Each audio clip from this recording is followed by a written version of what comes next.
Hold low.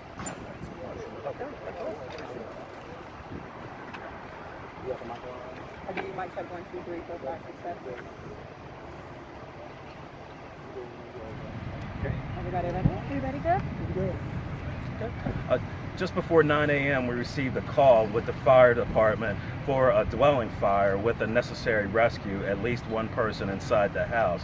Our officers responded along with the fire department. When our officers arrived, they went inside the house when they could observe that there were at least one person inside the house, according to the call. Our officers went inside the house. They did encounter a person who was refusing to leave. At some point, there was an altercation between one of the officers that was inside the house and this person inside the house. While that altercation was going on, the officer's service weapon did discharge and strike the person inside the house in their mid-body. This person has been transported to a local hospital. 2 officers were inside the house. Like I said, one of the officers that was inside that had the altercation with the man inside the house was transported to a local hospital also, where he's being treated for smoke inhalation. Was the discharge of the weapon intentional? We're trying to investigate right now. We're going to speak to the officer eventually, and we're talking to witnesses to determine what led up to the officer's weapon being discharged. Do you know what caused the fire? We're not sure. We're looking into the cause and the origin of the fire. We work with the fire department. We have an investigative unit, our fire investigators, our police officers who work side by side with the fire department officials to determine what was the source of the fire.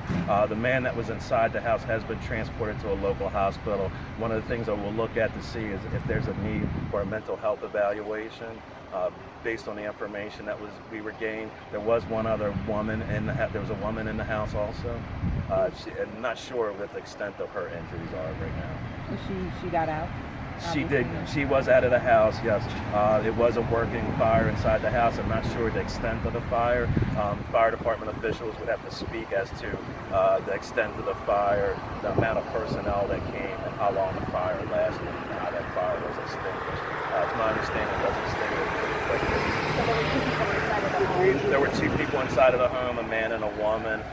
We received a call from inside the house. The call was for a dwelling fire with a rescue necessary. When our officer went inside the house, he did encounter the man inside the house who was refusing to leave. The officer attempted to get this man out of the house several times. There was an altercation between the officer and the man at that point where the officer's weapon discharged.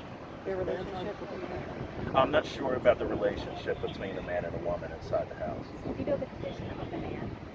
Do they know transported to the hospital? It's my understanding everyone suffered non-life-threatening injuries. One of the things we're going to look at is the need for mental health evaluation also. Was the man trying to put the fire out, or why wouldn't he leave? We're not sure why exactly he would leave. The information that I have right now is that he was not attempting to put the fire out.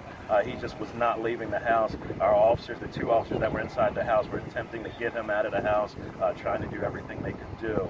I'm not sure what led up to the discharge of the weapon, but this is what our investigators, our detectives that are out here are going to try to determine. We're going to need to interview the officers eventually and see what exactly happened. And they both lived there? That was their home? I believe so, but both the people that were inside was their residence. So was the officer by any chance wearing a body camera? You know?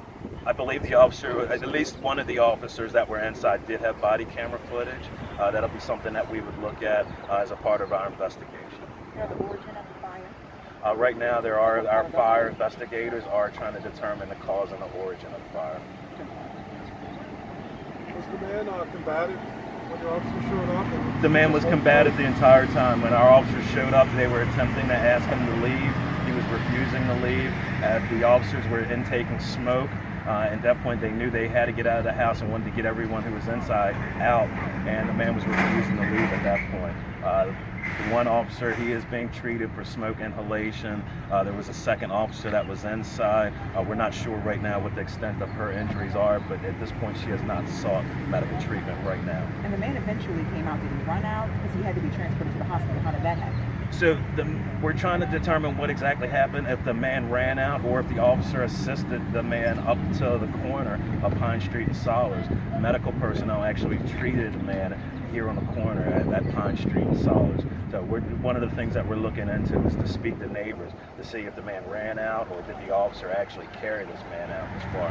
When the weapon went off, was the man struck?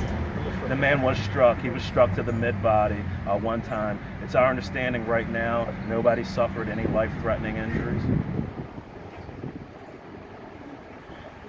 If everyone else is finished, I'd just like to say the police and the fire department did a great job. I was here shortly after this happened, and they had everything under control. Thank you, sir. I appreciate it.